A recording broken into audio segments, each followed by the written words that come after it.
প্রিয় শিক্ষার্থীবৃন্দ, আজকে আমরা পরবর্তী ক্লাসে যাচ্ছি। তোমাদের অভিনন্দন জানাচ্ছি। তোমাদের এই ক্লাসে আলোচ্য বিষয়ের আগে আমরা আমার পরিচয় দিচ্ছি এবং আমার সাথে যোগাযোগ করার জন্য এটি আমার মুঠোফোন নম্বর এবং আরও বিস্তারিত লিখিতভাবে কোনো কিছু জানার জন্য আমি আমার ইমেল নাম্বারটিও তোমাদের সামনে তুলে ধরছি। আমরা আজ যাচ্ছি মূল আলোচনায়। আমরা আজকে বাংলা ব্যাকরণে উচ্চ মাধ্যমিক শ্রেণী বাংলা ব্যাকরণ নিয়ে কথা বলবো। আমরা দুটো ছবি দেখি।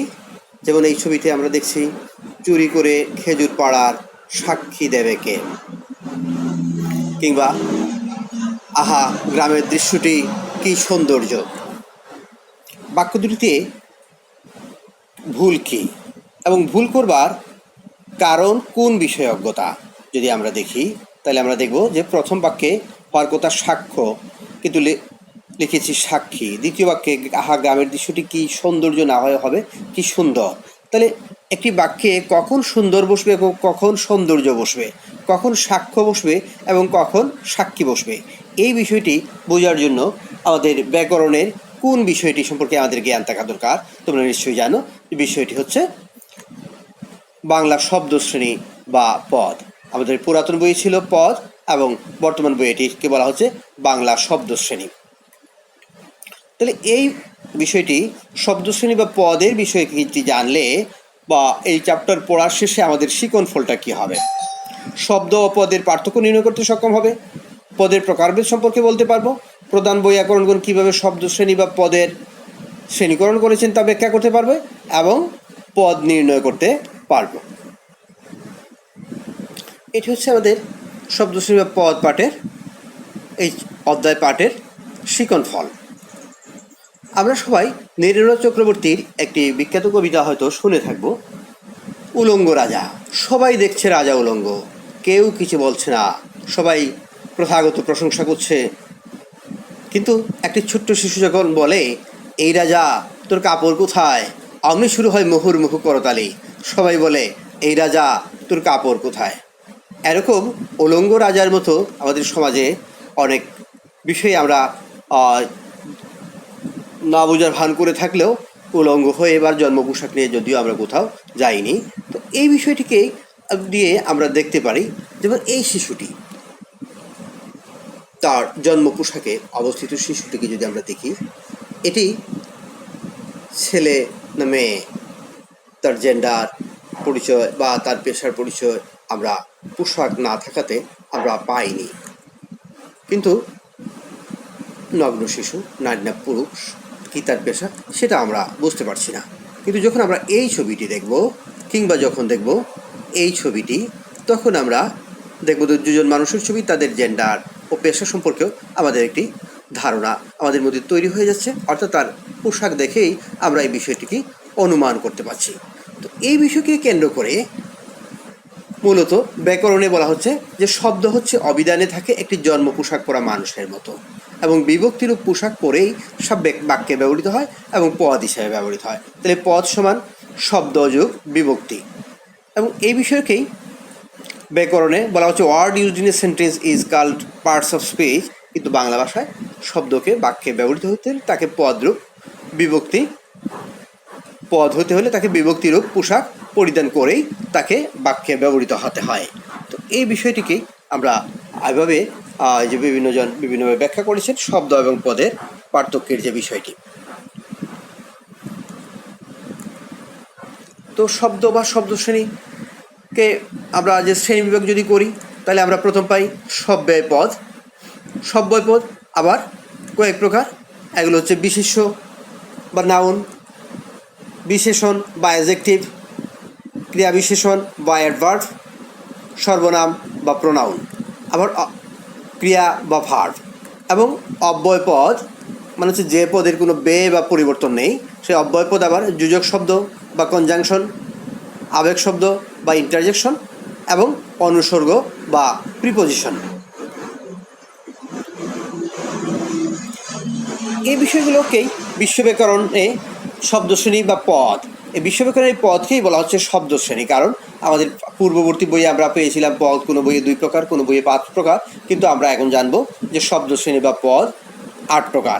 কেন 8 প্রকার হলো এই বিষয়গুলো সম্পর্কে আমাদের মূল যে বিষয়টি সেটা হচ্ছে ল্যাঙ্গুয়েজ ইউনিভার্সের এবং এই ইউনিভার্সাল ল্যাঙ্গুয়েজ থেকে ইউনিভার্সাল গ্রামার বা ইউজি।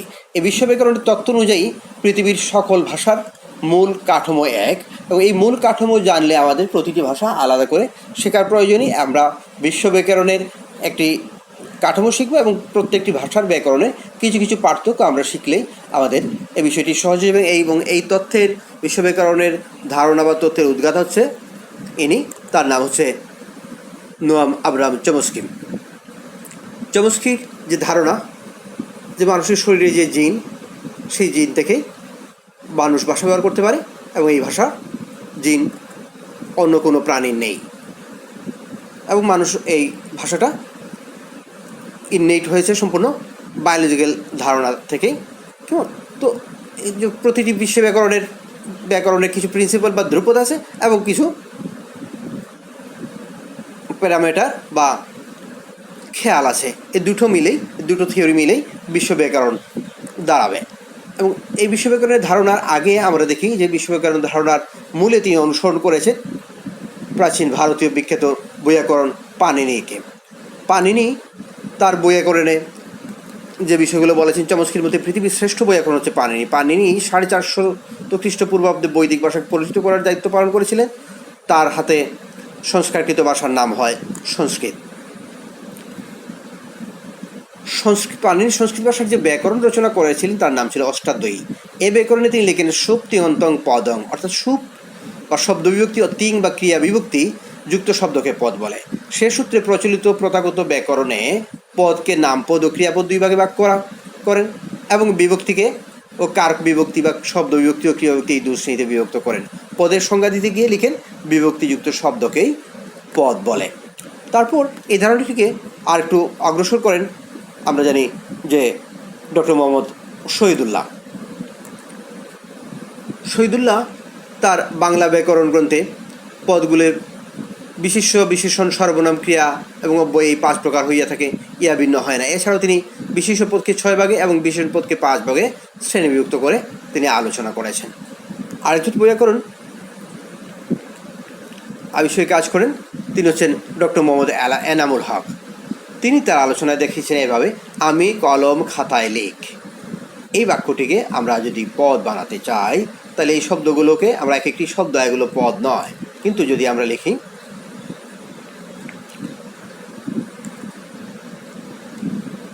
আমির সাথে শূন্য বিভক্তি, কলমের সাথে দিয়ে, খাতার সাথে তে, লিকের সাথে ই, এই বিভক্তিগুলো যুক্ত হলে এটি একটি বাক্য হয়ে যায় এবং এগুলো পদ হয়ে যায়।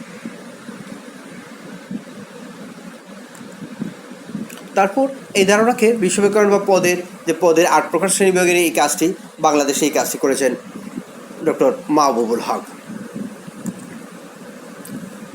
ইনি তার বাংলা একাডেমি প্রমিত বাংলা ভাষার ব্যাকরণের গ্রন্থের অন্যতম সম্পাদক তিনি। তারপর এইটিকে আর একটু সহজ করে পরে রচিত হয় ব্যবহারিক বাংলা একাডেমি প্রমিত বাংলা ব্যবহারিক ব্যাকরণ। এই গ্রন্থে শব্দ শ্রেণীকে নাম দেওয়া এবং চমস্কির তথ্য অনুসারে এই পদকে 8টি শ্রেণীতে ভাগ করা হয়েছে। এই অধ্যায়টি পরে আমরা নতুন 8টি পদের নাম লিখে এটি একটি করে পদের ব্যবহার দেখে আমরা এটি বাক্যে প্রয়োগ করে দেখাবো। বাংলা একাডেমি ব্যবহারিক ব্যাকরণ অনুসারে শব্দের শ্রেণীকরণ, নাম এবং প্রচলিত পদের সম্পর্ক দেখাও। এই কাজগুলো তোমরা দলীয়ভাবে করবে। আর তারপর আমরা দেখব সাধারণ স্কুল পাঠ্য বইতে শব্দ শ্রেণী বা পদ প্রধানত কত প্রকার, কে প্রথম বাংলা শব্দ শ্রেণীকে 8 প্রকার বলে ঘোষণা করেন, কোন পদ বর্তমানে পরিবর্তন করে কয়েকটি নাম দেওয়া হয়েছে, এগুলো আমরা আলোচনা করব। এবং বাড়ির কাজ হচ্ছে আমাদের প্রধান বৈয়াকরণগণ কীভাবে পদের শ্রেণীকরণ করেছেন তা ব্যাখ্যা করা এবং প্রাত্যহিক জীবনে ব্যবহৃত 10টি বাক্য লিখে ব্যবহৃত প্রতিটি শব্দের শব্দশ্রেণী বা পদ আমরা নির্ণয় করার চেষ্টা করব। এই বিষয়গুলো আমরা করব এবং আমরা পরের ক্লাসে এই বিষয়গুলো নিয়ে আবার পূর্ণাঙ্গ আলোচনায় যাব। ধন্যবাদ প্রিয় শিক্ষার্থীগণ। এবার আমরা এই ক্লাসে আমরা যোগ করে নিচ্ছি, আমরা বিশেষের শ্রেণী বিভাগ নিয়ে আলোচনা করব। বিশেষের শ্রেণী বিভাগ, বিশেষকে 2 ভাগে ভাগ করা যায়। একটা হচ্ছে বিশেষ নিম্নলিখিত শ্রেণীকরণ করা যায়। একটা হচ্ছে সংজ্ঞাবাচক বিশেষ্য বা প্রপার নাউন, একটা হচ্ছে সাধারণ বিশেষ্য বা কমন নাউন। তোমরা জানো প্রপার নাউন এবং কমন নাউন। প্রপার নাউন হচ্ছে যেমন নজরুল, ঢাকা, এগুলো নাম, আর কমন নাউন হচ্ছে কমন মানুষ, সাধারণ বিশেষ্য কিন্তু জীবন রবীন্দ্রনাথ সংজ্ঞাবাচক বিশেষ্য, নদীর সাধারণ বিশেষ্য কিন্তু পদ্মা সংজ্ঞাবাচক বিশেষ্য। তাহলে সাধারণ বিশেষ্য বা সংজ্ঞাবাচক বিশেষ্য এবং সাধারণ বিশেষ্য কোনটা কমন আর কোনটা প্রপার, এই দুটো ভাগে ভাগ করা যায়। আবার বিশেষ্যর অন্তর্গত শ্রেণীবিভাগকে করা যায় ইন্দ্রিয় গ্রাহ্যতার দিক দিয়ে সাধারণত বিশেষ্যকে দুটো উপশ্রেণীতে ভাগ করা যায়। একটা হচ্ছে মূর্ত বিশেষ্য বা কনক্রিট, আরেকটি হচ্ছে ভাব বিশেষ্য বা অ্যাবস্ট্রাক্ট বিশেষ্য, যেটিকে মূর্ত বা দেখা যায় বা স্ট্রাকচার আছে, মূর্তি আছে, এগুলো হলো কনক্রিট, আরেকটা হচ্ছে অ্যাবস্ট্রাক্ট। আবার গণনযোগ্যতা অনুসারে বিশেষ্যকে আবার দুটো শ্রেণীতে ভাগ করা বা তিনটে শ্রেণীতে ভাগ করা যায়। একটা হলো গণন বিশেষ্য বা কাউন্ট নাউন, একটা হলো পরিমাপ বিশেষ্য বা মাস নাউন, যেটাকে গণনা করা হয় না, পরিমাপ করা হয়, আর একটা হচ্ছে সমষ্টি বা কালেকটিভ নাউন। আবার সজীবতা অনুসারে বিশেষ্যকে আরও দুভাগে ভাগ করা যায়। একটা হলো সজীব বিশেষ্য, একটা হচ্ছে অজীব বিশেষ্য। সজীব বিশেষ্য বা অ্যানিমেট নাউন, যেমন মহিলা, কবুতর ইত্যাদি, এর মধ্যে আবার দুটো ভাগে করা যায়। এটা হচ্ছে মানবিক এবং মানবিক ছাড়া। একটা হচ্ছে অজীব বিশেষ্য বা ইনঅ্যানিমেট, যেটার প্রাণ নেই, এভাবে। আবার সাধিত বিশেষ্য আবার বিভিন্ন রকম হতে পারে। সাধিত বিশেষ্যের প্রকারভেদেকে আমরা বলতে পারি ক্রিয়া বিশেষ্য বা ভার্বাল নাউন, বিশেষণ জাত বিশেষ্য যেমন ধীর থেকে ধীরতা, অন্বয়গত বিশেষ্য যেমন ৭-৫, এগুলো অন্বয় বলছে ভালোটাই, খারাপটা, এগুলো হচ্ছে অন্বয় বা সংযুক্ত করে শব্দের সাথে অন্য কোনো শব্দ সংযুক্ত করে যখন আমরা এটাকে বিশেষ্য বানাচ্ছি। তারপরে আমরা যাব সর্বনামের অর্থগত শ্রেণীবিভাগ।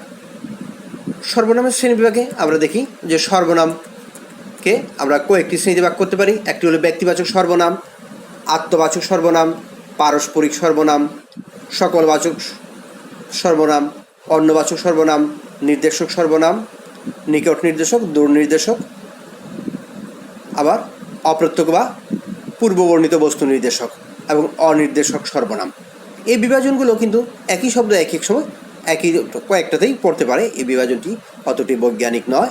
এছাড়া সর্বনামের অন্বয়গত শ্রেণীবিভাগ যদি আমরা করি তাহলে আমরা পাবো 3 প্রকার। তাহলে যদি আমরা জানতে চাই যে সর্বনামের অন্বয়গত শ্রেণীবিভাগটা কী, তাহলে অন্বয় মানে সম্পর্ক, কোন সম্পর্কে ব্যবহৃত হচ্ছে। প্রশ্নবাচক সর্বনাম, সংযোগবাচক সর্বনাম এবং সাপেক্ষ সর্বনাম।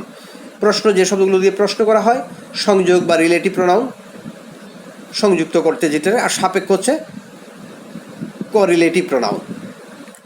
তারপর পক্ষভেদে পুরুষকেই আমরা আগের বইয়ে যেটাকে পুরুষ বা পার্সন, সেটাকে আমরা এখন বলছি পক্ষ। পক্ষভেদে সর্বনাম হচ্ছে বক্তাপক্ষ বা উত্তম পুরুষ, শ্রোতাপক্ষ বা মধ্যম পুরুষ। এই শ্রোতাপক্ষ বাংলায় 3 রকম হয়: সাধারণ শ্রোতাপক্ষ, মানের শ্রোতাপক্ষ এবং অন্তরঙ্গ শ্রোতাপক্ষ। অন্য পক্ষ বা প্রথম পুরুষ, সাধারণ অন্যপক্ষ, মানি অন্যপক্ষ, এই 2 প্রকার। এবার আমরা আসবো বিশেষণের শ্রেণীবিভাগ।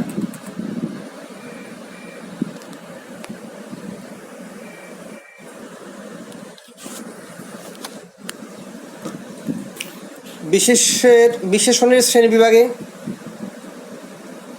প্রধানত 3টি মানদণ্ড অনুসারে বিশেষণে আমরা শ্রেণীবিভাগ করতে পারি: অর্থনির্ভর হিসেবে এবং ব্যুৎপত্তি নির্ভর শ্রেণীবিভাগ এবং অন্বয় নির্ভর শ্রেণীবিভাগ।